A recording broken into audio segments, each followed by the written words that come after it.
महाराष्ट्रामध्ये तुमचं स्वागत। आता बातमी आहे ती म्हणजे पाकिस्तानला भारताने आणखी एक दणका दिलाय।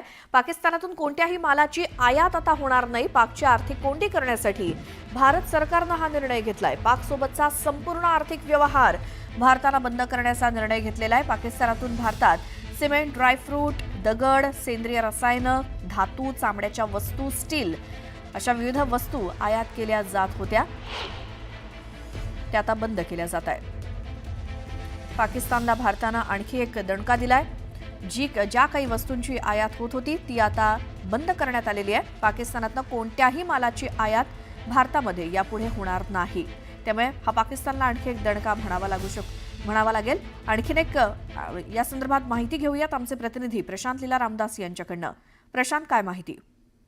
वाणिज्य आणि उद्योग मंत्रालयाने पाकिस्तानमधून येणाऱ्या सर्व वस्तूंवर आयात आणि निर्यातवरती तात्काळ बंदी घातलेली आहे।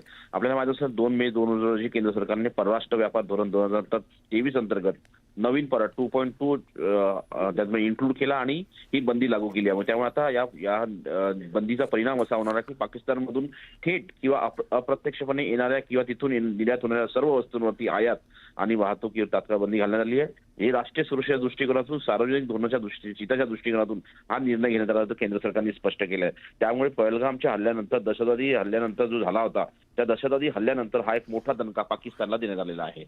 स्टुडिओ। बिलकुल प्रशांत, धन्यवाद या माहितीसाठी। तर पहलगाममधील दहशतवादी हल्ल्याच्या पार्श्वभूमीवर जळगावात कडकडीत बंद पाळण्यात आला। इथल्या व्यापाऱ्यांनी दुकाने बंद ठेवत या बंदला आपला पाठिंबा दर्शवलाय। तर या हल्ल्याच्या निषेधार्थ शहरातनं सकाळी भव्य मूक मोर्चा देखील काढण्यात आला। याद्वारे पाकिस्तानवरती कठोर कारवाई करण्याची मागणी करण्यात आली आहे। पहलगाम हल्ल्याला 10 दिवस उलटले तरी देशातील नागरिकांचा संताप काही केल्या कमी होताना दिसत नाहीये। जळगाव शहरामध्ये आज भव्य मूक मोर्चा काढण्यात आला। या मूक मोर्चामध्ये 100हून अधिक विविध सामाजिक संघटनांनी सहभाग नोंदवला होता। आज सकाळी शिवाजी महाराजांच्या पुतळ्यापासून या मोर्चाला सुरुवात झाली। त्यानंतर आज जळगाव शहरात कडकडीत बंद पाडण्यात येतो आहे। आपण बघू शकतायत, आपण फुले मार्केटमध्ये आहो। हे फुले मार्केट कायमच गजबजलेलं असतं, परंतु आज आपण या ठिकाणी बघू शकतायत की पूर्णपणे शुकशुकाट आहे। पूर्ण दुकाने बंद आहेत। व्यापाऱ्यांनी मोर्चात सहभाग घेतला आणि दुपारपर्यंत आपले दुकाने बंद ठेवण्याचा निर्णय घेतलेला आहे। आज या मोर्चाची सुरुवात शिवाजी महाराजांच्या पुतळ्यापासून सुरू झाली आणि त्यानंतर स्वातंत्र्य चौकामध्ये या मोर्चाचा समारोप झाला। जळगाव शहरामध्ये जवळपास जेवढी मार्केट्स आहेत, जेवढी आस्थापना आहे, सर्व बंद आहेत।